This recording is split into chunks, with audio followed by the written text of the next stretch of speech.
All right, let's dive right into this explainer covering Dr. Jeffrey Niehaus's absolutely fascinating lecture on the Noahic covenant. We're going to unpack how this ancient agreement, the one with Noah and the ark, isn't just some old story. It's actually a foundational blueprint for all of biblical theology. It literally shapes everything from the dawn of humanity right up to the very end of history. To make all this dense theology crystal clear, we'll build our understanding layer by layer through 5 key areas: a covenant renewed, blessings and penalties, the everlasting sign, cosmos versus chaos, and finally, shadows of the future. Okay, starting off with section 1, a covenant renewed, echoes of Genesis. Now look at the parallel phrasing we have here. God commands both Adam and Noah to be fruitful, multiply, and fill the earth. Seeing them side by side like this, it's pretty clear God is effectively hitting the reset button. He's reaffirming his original mandate to humanity, basically reassuring Noah that yes, the human race is going to continue, even after the massive, catastrophic reset of the flood. But notice the stark shift in how humanity interacts with the animal kingdom. Before the fall, Adam and Eve exercised this sort of unchallenged harmony and dominion. I mean, you just couldn't imagine an animal harming a human being back then.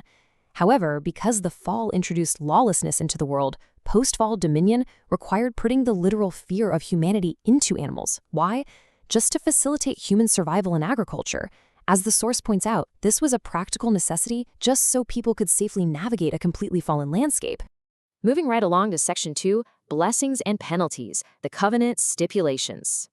So Dr. Niehaus outlines an absolute abundance of blessings here. For instance, God explicitly permits eating animals for food for the very first time, and he gives that ultimate promise against a second global flood. But right alongside those rich blessings, he also introduces a really severe penalty for murder. Basically, the shedding of human blood requires a life for a life. Now, you might be wondering, why is that penalty so incredibly strict? Well, the lecture notes that this capital penalty in Genesis is strictly rooted in the imago Dei, the image of God. It really emphasizes that every single human life holds the divine form. Because we bear the likeness of the Creator, attacking a human being is treated as a direct assault on the image of God himself. It really is the highest possible view of human worth. Let's trace how this builds later on in biblical history. According to the lecture, the later Mosaic covenant actually expanded these severe penalties. It applied them to both social sins and direct sins against God. So we're talking about penalties for things like blasphemy, breaking the Sabbath, and, interestingly, the strict prohibition of mediums and spiritists. Speaking of that, Dr. Niehaus explains that biblical law completely forbade mediums, linking their practice to evil spirits, acting as deceivers, rather than, the literal ghosts of the deceased. The Hebrew word here, ov, refers to a spirit. So the lecture suggests these practitioners weren't communicating with dear departed Uncle Joe.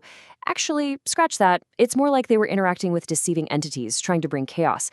And that is exactly why the text so firmly prohibited seeking revelation from them. All right, section 3, the everlasting sign, rainbows, and hidden time. While it is famously called an everlasting covenant in our English translations, the Hebrew word used there, olam, actually refers to a hidden, immensely long period of time, rather than an infinite eternity. The source argues that the Noahic covenant governs our present earth, right? But once history wraps up and a brand new heaven and earth are established, well, these specific laws simply won't be needed anymore. Now, this reveals a truly fascinating dynamic about the rainbow. It represents God hanging up his weapon of judgment. Dr. Niehaus points out this brilliant parallel. Just like an ancient Assyrian emperor hanging up his literal bow in the sky after winning a war, the rainbow in Genesis symbolizes that God has finished waging his divine war of judgment against humanity. He's literally laying down his weapon. But that leaves us with a lingering, pretty pressing question. What exactly happens when global humanity eventually breaks these ancient hidden laws? For that, the source points us to what scholars call the Isaiah Apocalypse. This prophetic text reveals that the widespread transgression of this foundational Noahic covenant leads directly to a final cosmic judgment. Why?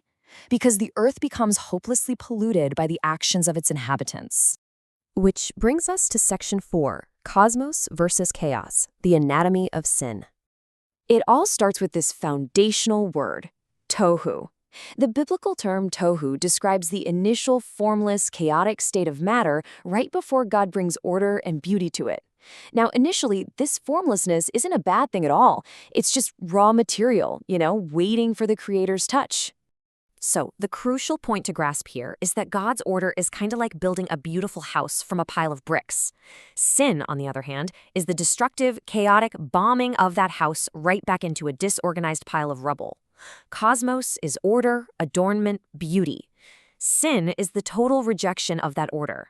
It's a force that deliberately tears the house down to ruin. Sin fundamentally disrupts this cosmos. It starts small, polluting the individual internally. But as it spreads, like wildfire, it ultimately pollutes the entire global landscape. And this mounting chaos and destruction is exactly what necessitates God's final fiery judgment. He has to clear the rubble to permanently restore the cosmos. Finally, Section 5, Shadows of the Future, Typology and Christology. The lecture heavily utilizes this concept called typology to show how Old Testament historical realities serve as blueprints for New Testament spiritual realities.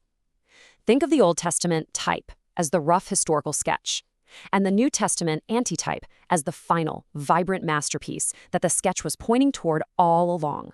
For example, Jesus explicitly framed the historical flood as a type, one that points forward to the ultimate antitype of the sudden, final eschatological judgment. Just as the people in Noah's day were totally caught off guard by the floodwaters, humanity will be equally surprised by the final arrival of the Son of Man. We also see this typology super clearly in how the Apostle Peter views the floodwaters as a symbol for Christian baptism. Just as the ancient flood washed away a world of deep sin to offer a fresh start, baptism symbolizes a believer dying to a life of sin, being submerged, and then rising out of the water to enter a newly ordered cosmos empowered by the Spirit. And lastly, Noah himself acts as a really profound type of Christ. He's a uniquely righteous prophet whose individual obedience actually resulted in the salvation of everyone sheltering under his covenant in the ark.